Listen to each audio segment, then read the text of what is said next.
पूरे बिहार में smart prepaid meter का जो मुद्दा है वह गहराता जा रहा है। लगातार ग्रामीण परिवेश की बात की जाए तो लोग स्मार्ट प्रीपेड मीटर को चीटर बता रहे हैं। कह रहे हैं कि हमारे जेब से अधिक पैसा लग रहा है, 5 से 6 गुने अधिक बिजली बिल आ रहे हैं।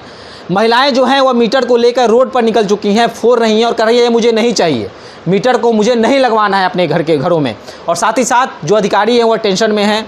सरकार चिंता में है कि आखिर हमने क्या ऐसा योजना ला दिया जिसके कारण किरकिरी हमारी हो रही है। देखिए, मीटर को लेकर लगातार नए नए फैसले आ रहे हैं। अभी एक फैसला आया है कि अधिकारियों को यह निर्देश दिया गया है कि आप किसी के घर में ज़बरदस्ती मीटर नहीं लगाइए। अगर इसका विरोध करता है तो उसको पहले समझाइए और उसके बाद मीटर लगाइए। तमाम तरह के जो है फैसले आ रहे हैं। देखिए, इस विषय पर बातचीत करने के लिए मेरे साथ अमिताभ दास सर मौजूद हैं, पूर्व IPS हैं। सर, क्या कुछ कहिएगा? मीटर को स्मार्ट चीटर बताया जा रहा है, क्या आप भी समझते हैं कि स्मार्ट चीटर है? ये सही कहा आपने। देखिए, अभी क्या स्थिति है बिहार में कि 3 मुद्दे जो हैं वो पलटू राम के गले की हड्डियां बन गए। पहला मुद्दा तो भूमि सर्वेक्षण है, जिसको अभी कुछ महीने के लिए टाला भी गया है। दूसरा मुद्दा है शराबबंदी, नशाबंदी का मुद्दा। और तीसरा मुद्दा यही स्मार्ट मीटर है। और अगर इसको सही समय पर इन लोगों ने नहीं हल किया, इस समस्या का कुछ नहीं हल निकाला, तो चुनाव में अच्छा खासा नुकसान हो जाएगा मुख्यमंत्री को। अब ये जो स्मार्ट मीटर की बात है, ये इधर बिहार में एक बहुत ज्वलंत मुद्दा हो गया है। कई जगह तो ऐसा भी हो गया है कि बिजली विभाग के कर्मचारियों के साथ लोगों की मारपीट की नौबत आ गई है और लोग इसका विरोध कर रहे हैं। लोगों के विरोध का मुख्य ये सब मुद्दा है। कुछ तो लोग कह रहे हैं कि इसमें बहुत कई गुना हमारी हमारा बिल बढ़ गया है। जो लोग 2 पंखे और 2 बल्ब भी चलाते हैं वो भी कहते हैं कि हमें इतना 1000 रुपया का आ रहा है। तो ये उनकी शिकायत है। दूसरी बात है कि इसमें मान लीजिए प्रावधान है कि ठीक है, आप ऑनलाइन चार्ज भी कर सकते हैं मोबाइल से, लेकिन जिस राज्य में इतना करोड़ों की आबादी देहात में रहती है, हर व्यक्ति को उतना आइडिया नहीं है ऑनलाइन कैसे चार्ज होता है, क्या नहीं है। वहाँ ये बात बहुत ज़्यादा सफल नहीं हो पा रहा है ये प्रयोग। और अचानक स्मार्ट मीटर में क्या है कि अचानक आपका यदि बैलेंस ख़त्म हुआ तो वो तुरंत आपकी बत्ती गुल कर देगा। तो ये सब उसका नुकसान हो रहा है। और जो विपक्ष है, विपक्ष ताड़ गया है कि ये मुद्दा जनता को परेशान कर रहा है, तो विपक्ष ने इसको एक मुद्दा बना लिया है। राजद ने बाकायदा कहा है कि हम लोग इसके खिलाफ अभियान चलाएंगे। और जैसा आपने कहा कि तेजस्वी ने कहा कि ये मीटर नहीं, ये चीटर है। और तेजस्वी यादव ने तो एक कदम आगे बढ़ के ये भी वादा कर दिया है कि 200 यूनिट बिजली हम लोग मुफ्त देंगे। राजद की यदि सरकार बनेगी तो हम लोग 200 यूनिट बिजली निःशुल्क देंगे। अब ये देखिए, बिजली, पानी, सड़क, ये सब तो रोज़मर्रा से जुड़े मामले हैं ना। दिल्ली में देखिए, आम आदमी पार्टी ने ऐसे ही वादे किए थे। उसमें एक मुद्दा ऐसा भी था, मुझे भी यूनिट नहीं ध्यान में आ रहा है, लेकिन कुछ यूनिट बिजली मुफ्त करने की। तो चुनाव में उसको आम आदमी पार्टी को काफ़ी उसका फ़ायदा मिला। तो हो सकता है चुनाव में राजद को इस बात का फ़ायदा मिल जाए। और देखिए, आप व्यक्तिगत राय मुझसे पूछेंगे तो कुछ तो झोल झाल है स्मार्ट मीटर में।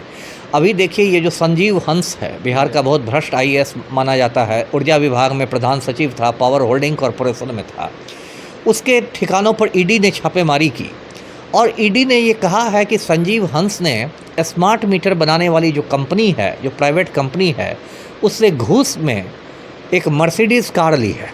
ये जो मर्सिडीज़ कार होती है जर्मनी में बनती है और बहुत महंगी कार होती है। मध्यम वर्ग का आदमी तो इस कार के बारे में सोचता भी नहीं है। तो ये बात ED की बात में आई। ED ने संजीव हंस को पूछताछ के लिए बुलाया भी है। हो सकता है उसकी गिरफ्तारी भी हो जाए। तो यदि कोई स्मार्ट मीटर की कंपनी एक बड़े IAS अधिकारी को घूस में मर्सिडीज़ कार दे देगी, तो इसका मतलब है कि कंपनी का भी कुछ नियत में खोट होगी। वो फिर कुछ मुनाफा निकालेगी। तो मुनाफा कहाँ से निकलेगा? तो यही आम आदमी से ना निकलेगा। तो ये सब बहुत सारी चीज़ें हैं और ये मामला अब धीरे धीरे तूल पकड़ता जा रहा है। इसलिए सरकार को थोड़ा बैकफुट पर आना पड़ा है। अब क्या क्या देख रहा था मैं, एक नया कोई बटन आ रहा है, पुश बटन आ रहा है। पुश बटन की इसको दबाइए तो फिर कुछ समय तक बिजली रहेगी। क्या क्या कहीं ना कहीं सरकार जो है वो बैकफुट पर आ गई है। या अब लोगों से कहा गया है, कर्मचारियों से, कि भाई बहुत ज़ोर ज़बरदस्ती नहीं करें। वो लोगों को समझाएं, बुझाएं, इसके फ़ायदे बताएं कि किस तरह पारदर्शिता है इसमें।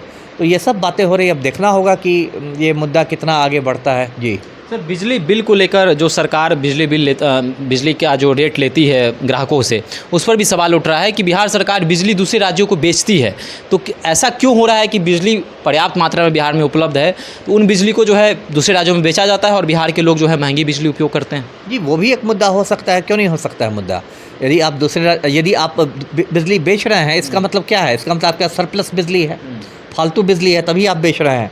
तो यदि इतना फालतू हो गया है तो फिर जनता, बिहार तो हिंदुस्तान का सबसे गरीब राज्य है, तो यहाँ की जनता को आप उसमें दें। सब्सिडी तक आप दे सकते हैं सस्ती बिजली के लिए।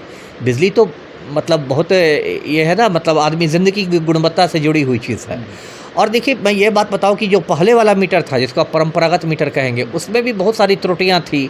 उसमें भी बहुत लोग, मैं जानता था कि मीटर में लोग खराबी कर देते थे, ऐसा बना देते थे कि मतलब बिजली वो चलाते रहते थे और मीटर नहीं आगे भागता था।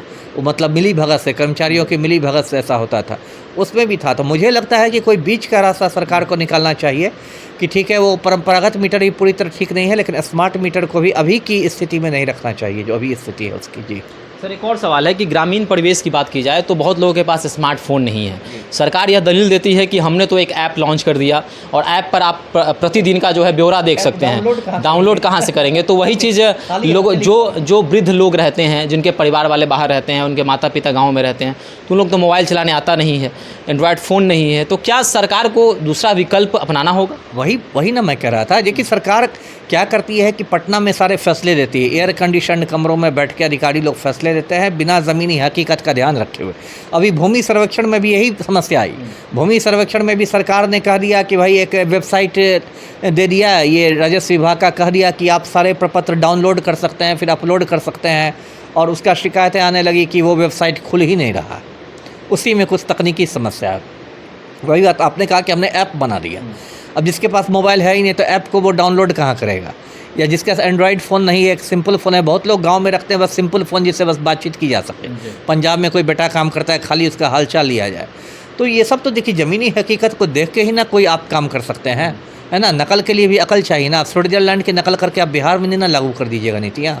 जी चलिए, तो बड़ी बात है, स्विट्ज़रलैंड की नीति को आप बिहार में कैसे उपयोग कर सकते हैं। बिहार जो एक बीमारू राज्य कहा जाता है, गरीब राज्य कहा जाता है, जहां पर जिस राज्य में अभी वर्तमान की समय बता दें तो पूरा उत्तर बिहार बाढ़ से डूबा हुआ है, और उस राज्य में अभी कई जगह ऐसे हैं उत्तर बिहार के जहां पर 3-4 दिनों से बिजली तक नहीं आ रही है। लेकिन वो कहावत है कि बत्ती गुल और मीटर चालू, वही हाल जो है बिहार में हो रहा है। बिजली भले ही ना आ रही हो लेकिन मीटर चालू है, लोगों के जेब से पैसे लग रहे हैं, और कहीं ना कहीं यह चर्चा का विषय बन रहा है कि आखिर यह स्मार्ट मीटर स्मार्ट चीटर तो नहीं है, और क्या सरकार को 2025 बिहार विधानसभा चुनाव में इसका खामियाजा भुगतना पड़ सकता है।